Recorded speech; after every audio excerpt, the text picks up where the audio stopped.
അല്ലല്ല, അത് അദ്ദേഹം തീരുമാനിക്കട്ടെ. ഞാൻ പറയട്ടെ അദ്ദേഹം എടുക്കേണ്ട വ്യക്തിപരമായ തീരുമാനമാണ്. ആ തീരുമാനം എടുത്ത് ആ തീരുമാനം പ്രഖ്യാപിച്ചാൽ ഞങ്ങൾ UDFന്റെ അഭിപ്രായം ഞങ്ങൾ പറഞ്ഞു. I have made it very clear. പറഞ്ഞല്ലോ, ഒറ്റ 2 സെന്റൻസേ ഉള്ളൂ. അൻവർ ഈ ഷൗക്കത്തിനെതിരെ പറഞ്ഞത് കടന്നകൈയായി പോയോ ശരിക്കും? അതിപ്പോ അതൊക്കെ അങ്ങോട്ടും ഇങ്ങോട്ടും ഒക്കെ പറയാൻ സ്വാഭാവിക. സ്ഥാനാർത്ഥിക്കെതിരെ പറയുന്നത് അദ്ദേഹം നമ്മളെ പാർട്ടിക്കാരനല്ലല്ലോ, മറ്റൊരു പാർട്ടിയിലാണല്ലോ. അദ്ദേഹത്തിന്റെ സ്ഥാനാർത്ഥിയെ എതിർക്കാനുള്ള സ്വാതന്ത്ര്യം അയാൾക്കുണ്ടാകും. ചില ആൾക്കാർ അൻവറിനെ തീരെ വേണ്ട, അല്ലെങ്കിൽ അൻവറിനായിട്ടൊരു കടുംപിടുത്തത്തിലേക്ക് പോകും. അങ്ങനെ ഒരു അഭിപ്രായ വ്യത്യാസം കോൺഗ്രസിലുണ്ടോ? അങ്ങനെ ഒരു അഭിപ്രായ വ്യത്യാസം കോൺഗ്രസിൽ ഇല്ലെന്നാണ് എന്റെ വിശ്വാസം. ഇനി അദ്ദേഹം വേണ്ട എന്ന് പറഞ്ഞ് ആരെങ്കിലും പ്രവർത്തിക്കുന്നുണ്ടെങ്കിൽ ആ പ്രവർത്തനത്തെ മരവിപ്പിക്കാനുള്ള ശ്രമം ഞങ്ങളുടെ ഭാഗത്തുനിന്നുണ്ടാകും. ഞങ്ങളൊക്കെ അദ്ദേഹം ഞങ്ങളോടൊപ്പം വരണമെന്ന് പറയുന്ന ആളുകളാണ്. അൻവറിന്റെ ഒറ്റ ആവശ്യം UDF ഘടകകക്ഷിയാക്കണം, തൃണമൂലിനെ ഘടകകക്ഷിയാക്കണമെന്ന ആവശ്യമാണ്. പക്ഷെ അതിൽ പ്രതിപക്ഷ നേതാവ് ഉൾപ്പെടെ ഇതുവരെ അതിലൊരു അനുഭാവപൂർവമായ നിലപാട് സ്വീകരിച്ചില്ല.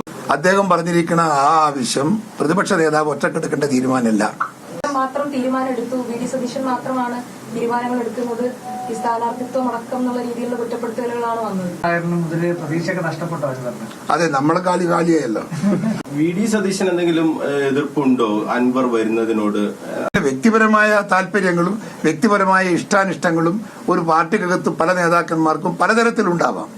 അത് അദ്ദേഹം പറയുന്നതൊന്നും പാർട്ടിയുടെയും മുന്നണിയുടെയും അഭിപ്രായമല്ല, അദ്ദേഹത്തിന്റെ വ്യക്തിപരമായ അഭിപ്രായമാണ്. വ്യക്തിപരമായ VD സതീശന് വ്യക്തിപരമായ ഒരു അകൽച്ച അൻവറുമായി അദ്ദേഹത്തിനെതിരെ അല്ല, വ്യക്തിപരമായ അകൽച്ചയൊന്നും ഒരു മുന്നണി സംവിധാനത്തിൽ ഞങ്ങൾ ആരും പരിഗണിക്കാൻ പോകുന്നില്ല. ഈ പ്രതിപക്ഷ നേതാവിനൊക്കെ തോന്നുന്നത് എന്തുകൊണ്ടാണ് അങ്ങനെ ഒരു ബാധ്യതയായി മാറും എന്ന്?